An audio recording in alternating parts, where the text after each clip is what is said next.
Bonjour, je suis Paul Menant, cofondateur de Design Club, un collectif international 100% design et research. Grâce à la force du nombre, on accélère les projets de nos clients et la carrière de nos membres. Je t'encourage à nous découvrir sur notre site designclub.global. Aujourd'hui, j'ai le plaisir d'animer le podcast Head of Design, un podcast qui met en lumière ces personnalités inspirantes qui définissent les tendances du design. Vous découvrirez leur parcours, savoir-faire et les convictions qui les animent, tout en partageant leurs bonnes pratiques et recommandations. Enfin, si tu apprécies notre démarche et ce podcast, tu peux nous supporter en donnant ton avis 5 étoiles et t'abonner à l'émission pour suivre nos prochains épisodes sur ta plateforme d'écoute préférée. L'expérience podcast est incroyable et vous êtes de plus en plus nombreux à nous suivre et je vous en remercie. Allez, c'est parti. Vous avez laissé votre manteau au vestiaire ? Bienvenue dans le club.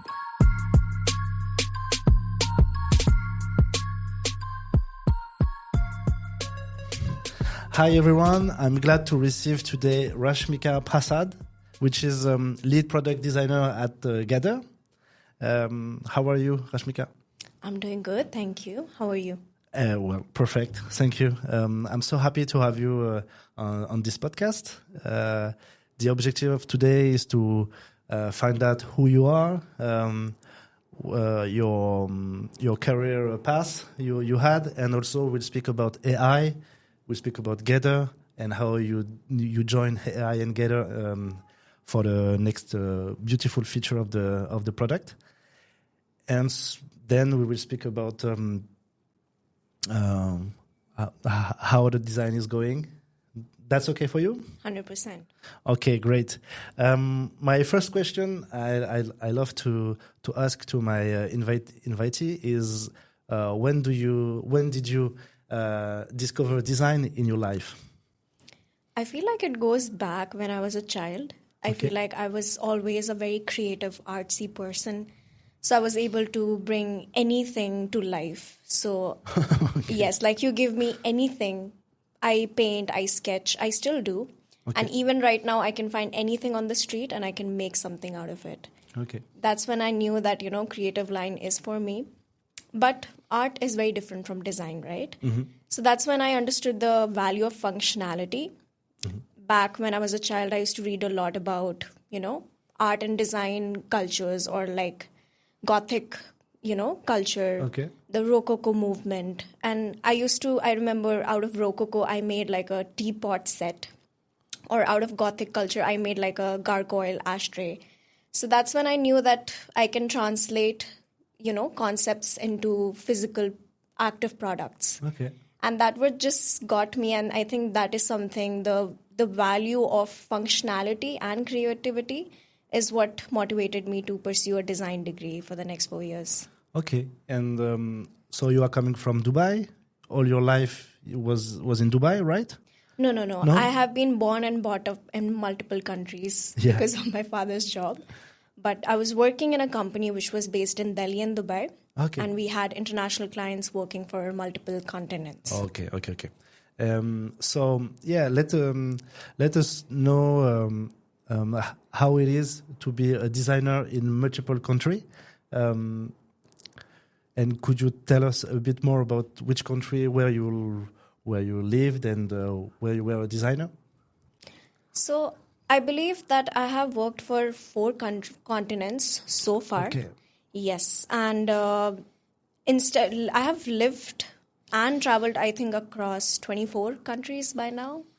So it's like a huge amount. But that was really helpful for me since I got to get to know different cultures, religions, different kind of nationalities. Mm-hmm. So now that I feel like I'm able to design for like a huge diversity of people, seeing the users not just as a persona behind a screen, but actually like real people and what kind of lives they might be living in.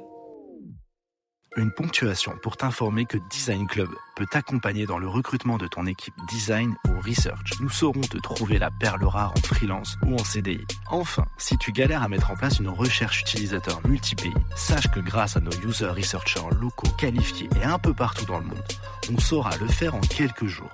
Tu peux en savoir plus sur notre site designclub.global. Merci de ton attention et bonne écoute.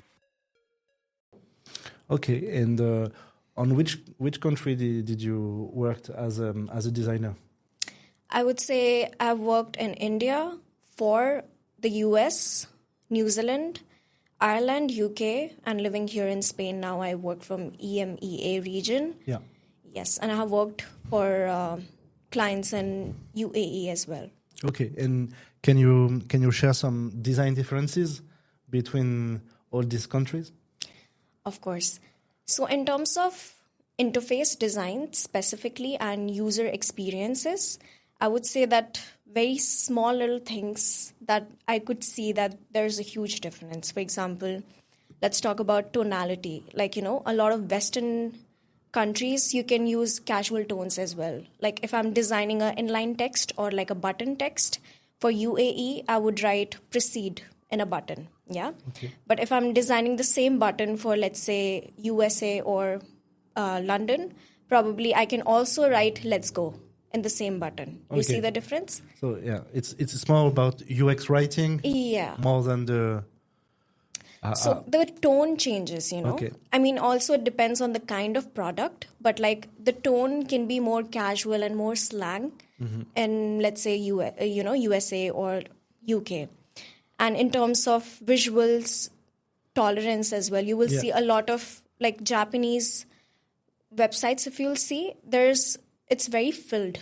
Like you will find the whole screen being very filled. And that is what is functional and aesthetic for them. But if I'm designing for North Europe, let's say, I would choose more minimal designs, more negative spaces. So that's, again, another difference. Okay. What specific difference I really loved was it depends on languages as well, like how German language, the words are really big, right? Yeah. German language is very well known for UX writing. Like when you write in German, you can be sure that every type of language you want to work with will work after writing in German. 100%. So the letter spacing and the all these things are very different for that. And think about the languages which you read from right to left, like Arabic, Hebrew, right? So usually while designing interfaces, we focus on like F or Z movements. Okay. But if you're designing for an Arabic, so when I was working, so one product I made for India as well as UAE, I had to make sure the layouts could be flipped for Arabic, Okay. So that was something, I would say that these small little UX, UI things are very... Big impact. Very big impact. Okay. Yeah. Okay, nice.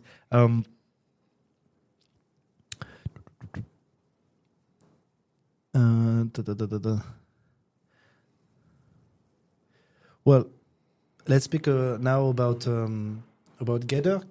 Can you tell us what it is? What is Gather, and what are you doing there?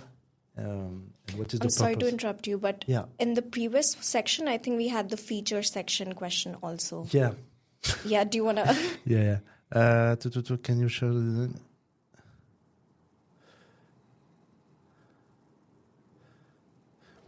No, I don't have it, but sorry.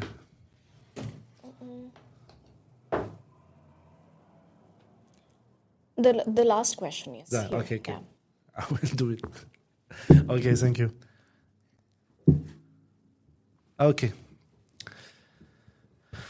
And how do you translate? And how do you translate things like culture or local habits into a design features? Very interesting as well. Yeah. And it comes from, how different cultures have different things in terms of some cultures are collectivistic in general, like they're very big on family. Some cultures are individualistic. Okay. Some cultures are known to be more feminine in terms of lifestyle is more slow. Some known to be very masculine, like lifestyle is very high or like very busy, Okay. So I found that difference while I was designing for, let's say, I was designing a teledentistry app for the States. And there we had to make a platform for dentists so that the users can book dentist online in their location. And I gave this idea for the feature of video consultation in the app. Yeah. And now it's not a new thing, right? But it worked really well in the States because people in the States are very busy in nature. They work a lot, they don't have time, they need the convenience. Yeah. So that feature actually gained a lot of subscriptions and a lot of revenue just because it worked for that demographics. For the States, time is money. So they were willing to buy, money for time for themselves. So Yeah, that but feature worked. Okay, but it was just having a look on the... when you are a dentist, you cannot help someone by video. So it was just having a quick meeting to understand the problem and then having a meeting. Consultation, yes. Yeah, consultation. Because it's going to save you one, a car drive to go and come back. So you can just sit in your office, probably just consult. This is the issue. What do you think it might be? Do you need some pictures? So those kind of things. Like we added some features for picture upload, video upload as well. And then you can take video consultation for any kind of medicine as well if you want. Because you have to get prescription in the States, right? So, but something like that, a paid things would not work in, let's say, East Asia. Une dernière ponctuation pour t'informer que toi aussi, en tant que designer ou researcher, tu peux devenir membre du Design Club pour accélérer ta carrière et avoir accès à des opportunités uniques. Tu peux en savoir plus sur notre site designclub.global et via les liens en description de l'épisode. Merci de ton attention et bonne écoute. Because people have their way of working around cheaper options, So when I was designing for East Asia, we ensured that the features are very core, nothing extra. Okay. Because we know the users would find a cheaper option. So just giving the basic core functionality, ensuring simple UX, making sure the premium features are there, but we know that the users will only buy it if it's essential, the premium features. Okay. And if you look at another culture, let's say in EMEA region, when I was designing a events management platform for Ireland and UK, I gave this new idea of adding organization or storytelling related features, which really worked, for basically adding value in the features. So having features which were related to having NGO events and non-profit events really worked in Ireland because story sells there, Okay. They want to give money for something. They want to feel good about what they're giving money for. NGO-related things work there, It's something I figured out. So I understood that demographic is open to new ideas, new creative things, specifically related to something with a cause, Okay. And when I was designing for Australia and New Zealand, I realized that they are very pragmatic with their approach. They need things very functional, no fuss, very fast loadable, and ensuring that they did not really worry about the visuals.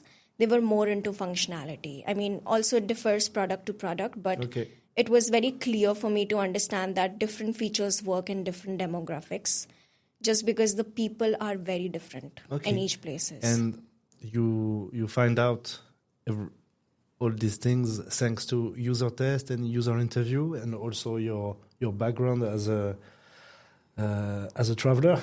100%. I believe that I had a personal edge in these things just because I have lived in multiple places. I've got to know people on a personal first-hand level. I feel like that really, really helped.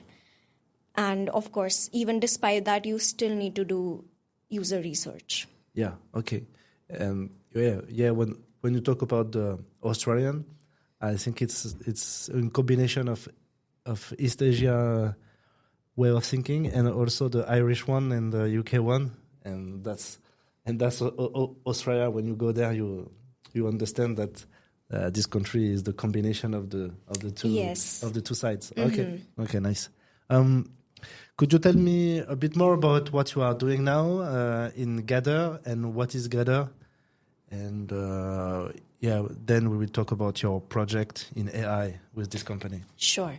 So Gather is basically a social media search engine Okay. and management tool. Here, what we're planning to do is curating all social medias together, so one username for all. Okay. What we want to do is to enable our users, which basically are content creators, digital marketers, small business owners who have multiple social medias. So instead of jiggling in multiple social medias at the same time, we want to combine it together. Yeah, with different password, different username, and Yes. sometimes you forget one. Yes. That's my. Likewise. Yeah. So I should use Gather. 100%. If you want, you can actually sign up for the early access. Okay. Even the listeners can, if you wish, on Gather.com. Okay. We have before the launch, we have the early access open Okay, so right now. the product is not live now? No. Okay. So we have an MVP without AI right now. We have a MVP which is being used by tens and thousands of users already. But the version where we are adding a pinch of AI, which is what we're doing right now with the beta launch, is going to come soon. Okay. So you are a lead product designer at Gather. And so you create and you craft all the product, and you are waiting to launch it live in a few days, few months. When the launch, I cannot share a lot of things because we're still I try. We still have confidentiality. Yeah, but sure. Yes, I have been designing. So we have a nice big team, not very big, but good enough team. Okay. How much designer you have? We have currently 4 designers. Okay, well, yes. Yeah. And I'm specifically working on some of the AI human-centered interactions and collaborations. Okay. So a lot of some features related to content and profile discovery amongst all the social medias in one place, designing some filters, smart filters, Okay. extended search, and very personalized also to cater each user that we have. I've also been adding some AI nudges while posting. So these are the kind of things I'm working on. What does it mean, nudges? Nudges as in like a little AI pinch in it, yeah. Yeah, okay. So like a little nudge, you know? Yeah, okay. Yes. So we have a strategic plan to incorporate AI at each launch, so we have a lot of things planned for the future for a smooth interaction. Right now, we're making sure that it's at a slight way because we don't want to overwhelm the users. We want to make them used to it. Yeah, and sometimes about AI, you cannot be sure that the results will be what you want. And from day to day, it could change a bit. It could modify some stuff, and I know that that's why AI it's hard to integrate in some products. So, what did you learn about AI? Work with AI. Mm-hmm. I do want to first say that I agree with you that it's like a trial and error of adding AI. We don't know what's going to work. It's obviously after you test with the users what's working. And I feel like my journey with AI began last year. Mm-hmm. And I would say the first credit would go to the CEO of Gather. His name is Mr. Francisco Padilla. And I feel like he's very knowledgeable. He's been coding ever since he was 10 years old. And he adopted AI before AI was even a thing. Yeah. So what he does is every Thursday he gives us training in terms of AI. So it was really nice to learn AI from the roots in very simple terms from him. And now we focus a lot on learning the capabilities of AI, limitations of AI. So like those 2 hours every Thursday, we literally on hand explore different AI tools and see what's working, what's not. So that really truly helps. Okay. Apart from that, I've done certifications. I join a lot of events across Barcelona. You will see me in most of them. That's how we met? Yes, that's how we met. And one of the most, I think, important event was from Product Tank, where I attended a talk from Dr. Jenna. Mm-hmm. She has a PhD in AI, and I feel like her frameworks really helped me shape Carder together. Okay, so thanks to this Dr. Jana, she wrote a book, or she? Yes. And so you read it, and you had the chance to link all what she said with the product of Gather, and you say, okay, maybe I can use AI in this way, and it works. It does, yes, of course. Okay. So she, recently wrote a book also, but for like the promotion of her book, she gave a talk. Mm-hmm. So I attended her talk, and I really got to know her firsthand research on AI. And she spoke not just about design, like overall how to integrate AI in a product in multiple aspects. But I really liked how she did focus on user experience as well, which I was taking notes. And I was like, let's apply those. Okay, and what was the most valuable insight for you from Dr. Jana? I believe that I followed 3 principles that she shared about UX. The first one being transparency. So building trust in AI. AI is very new. Not a lot of people know what to expect from it. And if you use AI tools these days, they overpromise, Yeah. They do. So she mentioned how transparency in incorporating AI is so important. Transparency with who? With the your users. users? Yes. Okay, so you on your product you say, hey, this is a AI function, and thanks to that people will be more comprehensive or will understand what's happened in the back office of the product. Correct. So what I did while designing the product, we made sure that in the landing page, we're informing Garda's features, specifically AI related. Mm-hmm.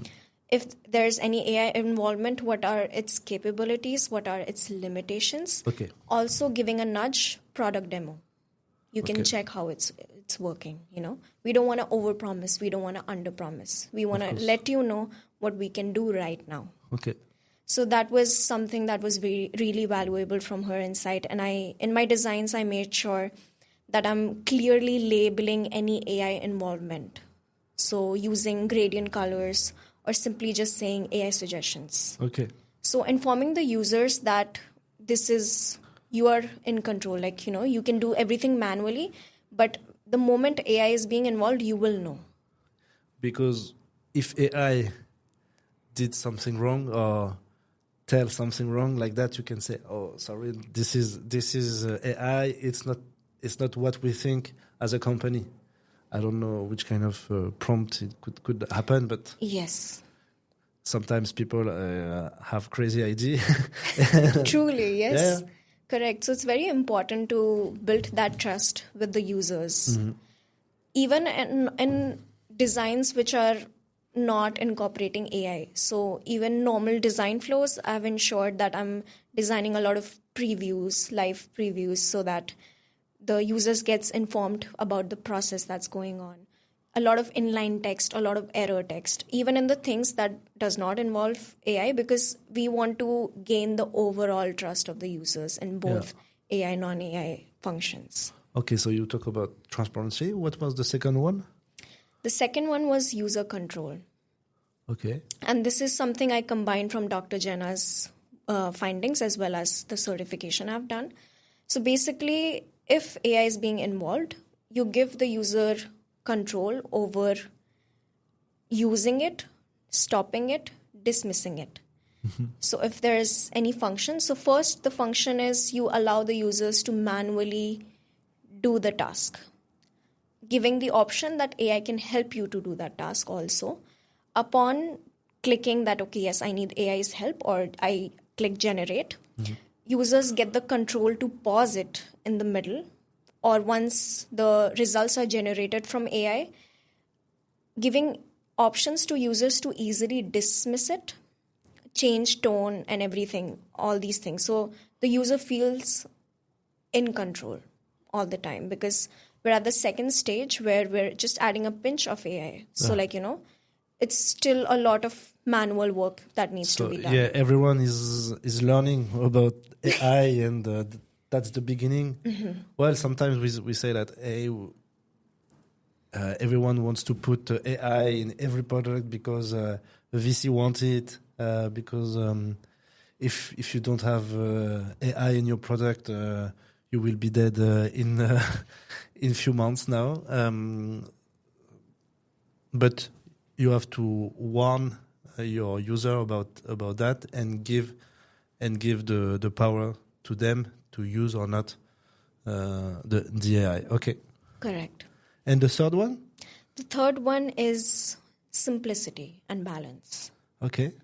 It's as simple as creating as simple product as you can. So I designed very clean UI, ensuring, again, a lot of negative spaces. So that the aim is to reduce any cognitive load that can be there on the users. Sorry for that. Okay. Salud. Salud. Gracias. Okay, great.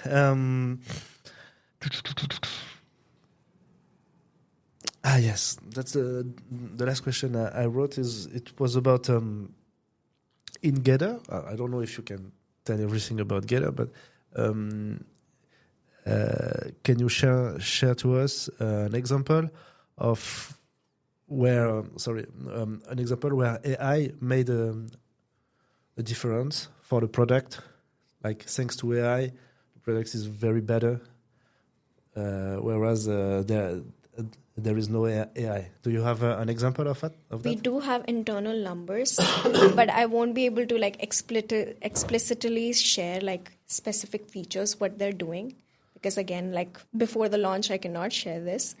But I can tell you that the goal so far has been to increase the efficiency of user tasks. That takes a lot of time. Okay. So all the nudges that we have added, we have ensured that it serves that purpose. Okay. And I'm sure when the product will be on the market, you will see all the maybe the automatization you can do with AI, but now it's a bit complicated because the product is not used as you want. Yes, we do have numbers of internal testing or with a small group, but I'll be able to answer this question better after the launch, which we have plans of doing. That after the launch, we'll ensure that we have data-driven results. Okay. And then modifying the product further. Okay. Yes. Okay. It's going to be a big part of your job. Yes. Yes. Okay. Nice. During the last months, you did one talk with Pop-Up Design Lab from with Valerie that I know, and we say hello to her. 100%. And she invited you to speak about AI and the human superpower can have with AI. So, could you explain a bit what was the topic, and what was your talk, and what did you mention during this talk?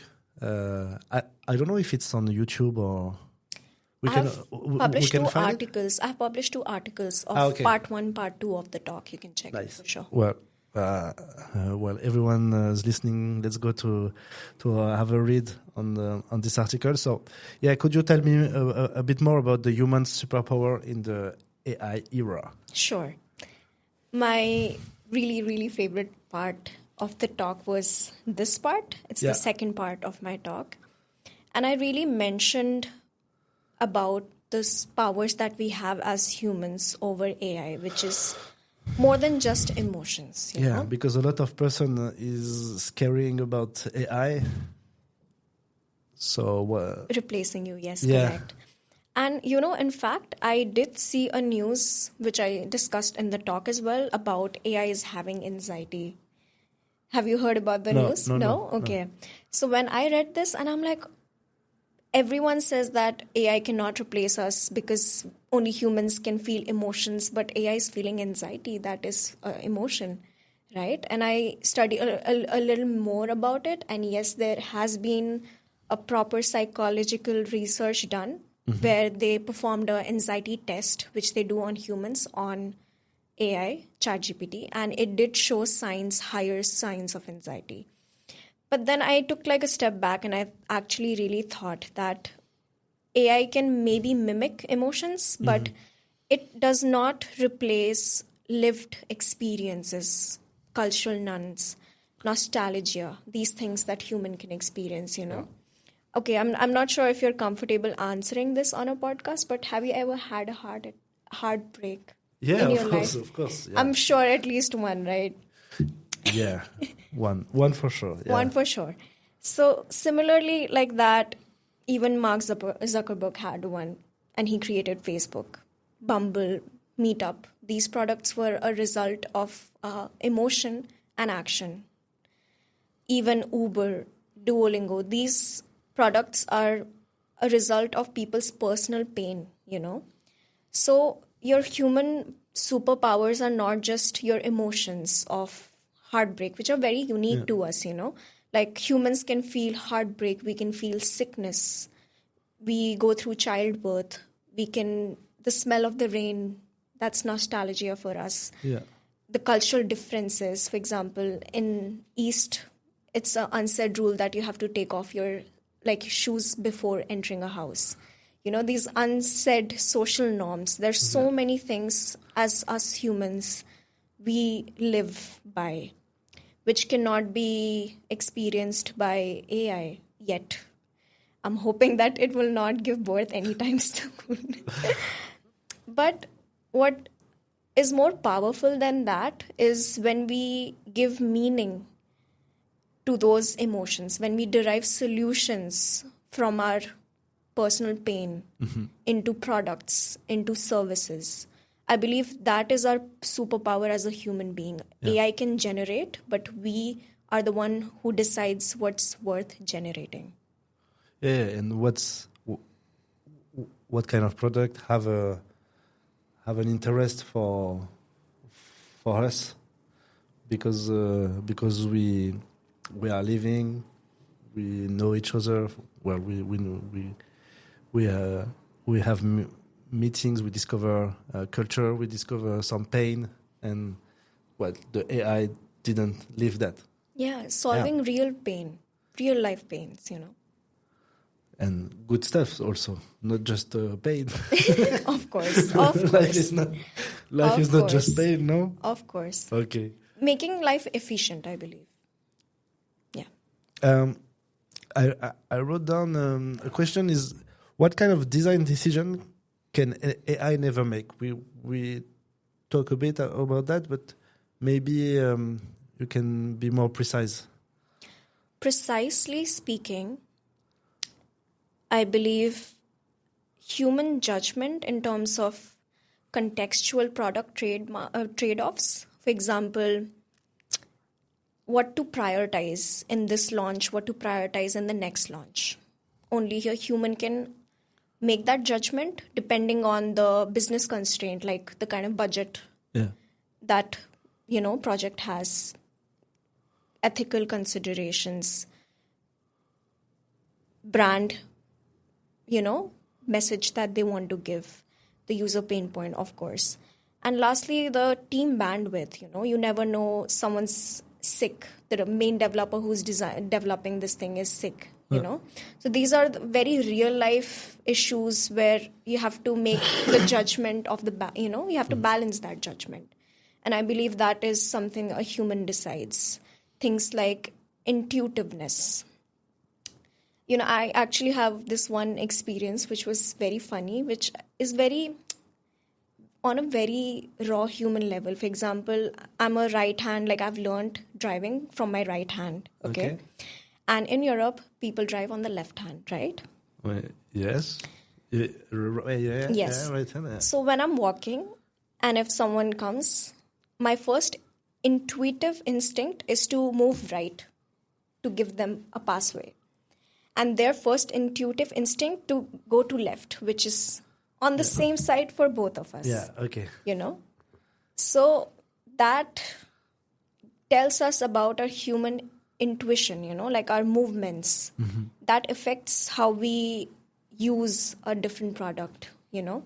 So that's a very micro level human difference, which AI would not be able to pick up, you know, that reading between the lines kind of a decision. Yeah, so interesting. Okay. Yeah. And Nice. I would say thirdly, creativity. The creative judgment is done by human in terms of when do you want to break the rules. Yes, and I was thinking that also, AI is great when all the data is connected, when we give them true information, and we know that in each company sometimes it's hard to have true information, real data, and if you connect to AI without a clean enterprise way of thinking and way of working and all, it's not useful. I don't know how to say that. Yes. No, correct. Like it's about unuseful. Like it's about interpretation. We have to interpret whatever it's giving, you know. Yeah. Okay. We are at the end of the podcast, and I have some bonus question. Are you okay? You want? Let's go. Yeah. Okay. What excites What excites you the most right now in the world of design, in design and AI? I would say a lot of things right now. A lot of things. Starting with, I'm really curious how in the era of AI, the design roles are going to change. Yeah. You know, things like prompt engineering or trust assurance, like, you know, how they have a QA. They might have a trust assurance in design, or like our names of the roles or our processes of what kind of skills we need to have as a designer to be a designer in the era of AI, which I believe is going to change. So I'm very curious to know what's going to come in that. And what do you think about, you know, the new tools as Lovable or Cursor, or like you can prototype and having a useful prototype coded thanks to AI. As a designer, a lot of person are scaring about that. What do you think about these tools? My opinion is these AI tools are coming and going at the speed of light. Yeah. They're so fast and they're really hard to keep up with. So it'll be interesting to see which tool is the one which takes up space. For example, now that Figma has launched their, you know, publish your website option also. And now Figma is having nudges of AI also in its processes, right? Okay. But despite that, we have external tools outside Figma which are doing the same things. So it'll be interesting to see which tool is something that we would need to learn, you know, because it doesn't worry me, to be honest, because all these tools, I myself sometimes use UX Pilot, of course. But one thing to notice about these tools is you can do a nice prompt, which was the first half of my talk, but then it lacks originality because you can ask the tool to prompt a website, may it be a designed prototype or like a with coded website, but it'll give you like an accumulation of everything that is out there over the internet. So it becomes your job as a designer or developer or any role that you might be having and you want to build something, it'll be your job to bring in that creativity and emotion to it. So I believe with the coming tools, it'll be our job to ensure these things more than ever. And one of the things that I want to tackle also is that it's not easy tools for me. Even if they show it like it's easy, you just have to prompt and then you have a product. It's not like that. I tried to. I think I didn't have the right prompt to have what I wanted, but it's not easy. You have to deep dive in it a lot, and maybe then you will be quicker to do some stuff and be interesting for companies. Like, hey, I can show you great prototypes very, very quickly, but before there is a huge amount of work and deep diving to understand how it works. True. Before having something quite okay. And so it's not that easy. It's kind of also, maybe we will have some new job title, but I don't think, but maybe we will lose some jobs. I don't know. Let's see. But maybe we'll lose some jobs, but to be fair, it's a big work to go in AI and deep dive in it. So. True. My opinion is job may not be lost, but might be evolved. Yeah. You know? Yeah, for sure. They will become something else. They will become more than what it is. And talking about how hard using these tools is, you can also check out the first part of my talk where I shared a cheat code of a structured prompt which you can use. I personally believe that make one AI tool your best friend and use it to help you with other AI tools. Yeah. So my best friend right now is, let's say, ChatGPT, and I know how to talk to it. It knows me very well so far. And I use it to also help me build a prompt or write better things for other tools that I'm using. You know? Okay. So because it's very important, like how you said, that there's so many and it's not easy to use. But I also believe that we have to get in the habit of using it from now, because these AI tools right now are little babies, you know. But one day they're going to grow old, very complex. So it's just a better strategy that you learn how to be friends with AI ever since that it was a baby. So by the time that it's a grown up, you have a good hand over it. You know? Yeah. Okay. Because AI might not replace you, but someone who knows how to use AI very well will might replace you.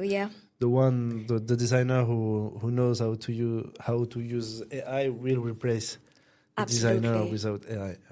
And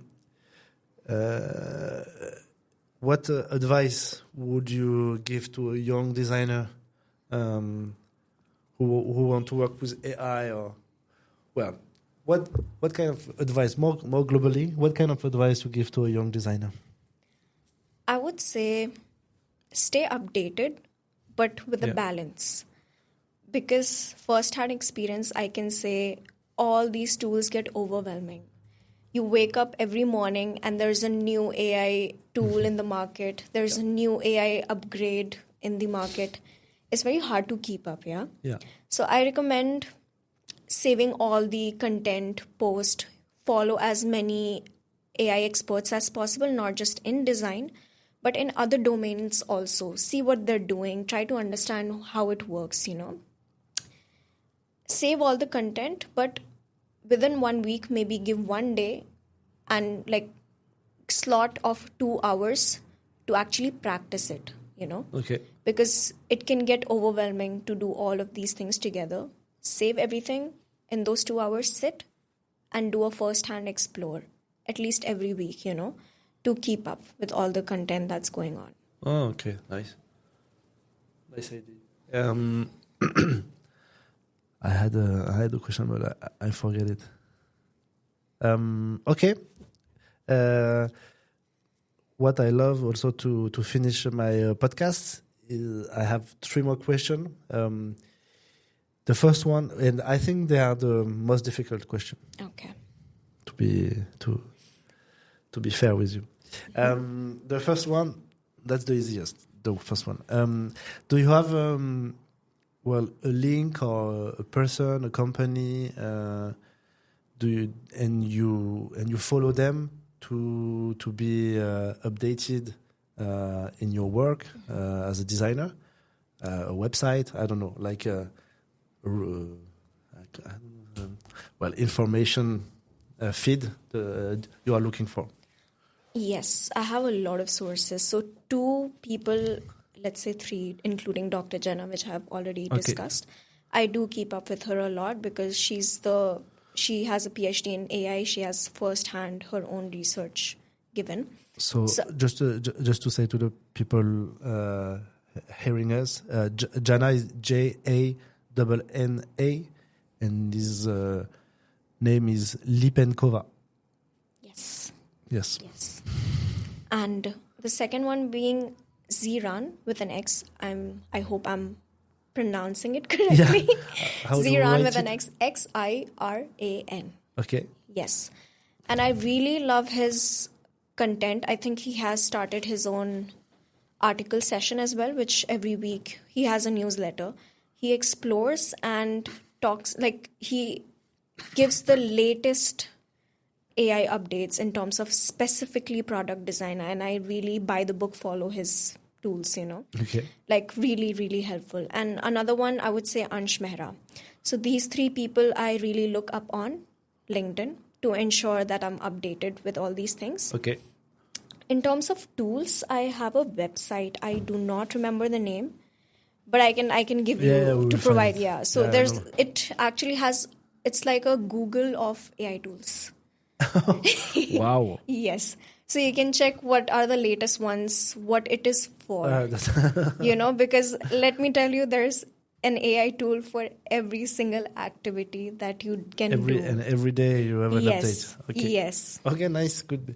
Well, I think if you put on ChatGPT or Google, you ask, what was the Google AI tools online? Okay. Then have you got one movie that you like and you want to share to us? Your preferred movie? A movie. That's a really hard question. That's why. Because there's so many. Yeah, that's why. And the last one will be one music album you want to share to us. Oh my God. Yeah. I'll have to think it through. In terms and sometimes the first one in your head, even if you think like, no, I cannot say that, sometimes it's the one for you. Okay, I think is it like a coming back to me for the 3 questions I asked you the other day? Yeah. Okay. Okay, it sounds something similar to that. I would say a movie. I'll take time. Yeah, take your time. No worries. It's a very... I know. I do want to say Rush Hour because it makes me laugh. Rush Hour. Out of bloom. Yeah, mine is Yes Man. The movie with Jim Carrey. Mm-hmm. Okay. Love Jim Carrey for sure, but yes, Rush Hour is my always go-to if I want to laugh and have a good time. Yeah. And then your music album. This particular music album, not many people know about from Coldplay. Yeah. Okay. It's Coldplay, a huge. I know, but like this specific one. Okay. It's not known by many people. Let me search it.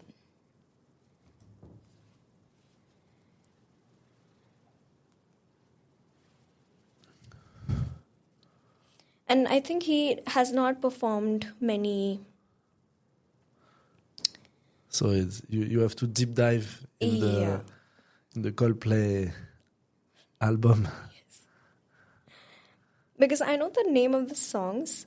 It's called Ghost Stories. My favorite album I would choose is Coldplay, Ghost Stories. Ghost Stories. Okay. Yes, because it's not very popular, but if you listen to each and every song that the album has, it's absolutely beautiful. Like it takes you away from the world, you know. Nice. Well, I'm going to discover it. Okay. Well, thank you so much, Rashmika. It was a pleasure to have you here on the Head of Design podcast. And let's continue to follow them. Yes. And I hope all will goes well for you and your career. Thank you so much. It's always a pleasure meeting you, Paul. Merci d'avoir écouté le podcast Head of Design. L'expérience à vos côtés est incroyable et je vous en remercie chaleureusement. Si tu veux aller plus loin, je te laisse m'ajouter sur LinkedIn. Je serai ravi de pouvoir débriefer avec toi des épisodes. Allez, le club ferme ses portes. J'espère que vous avez apprécié le moment et on se revoit très très vite.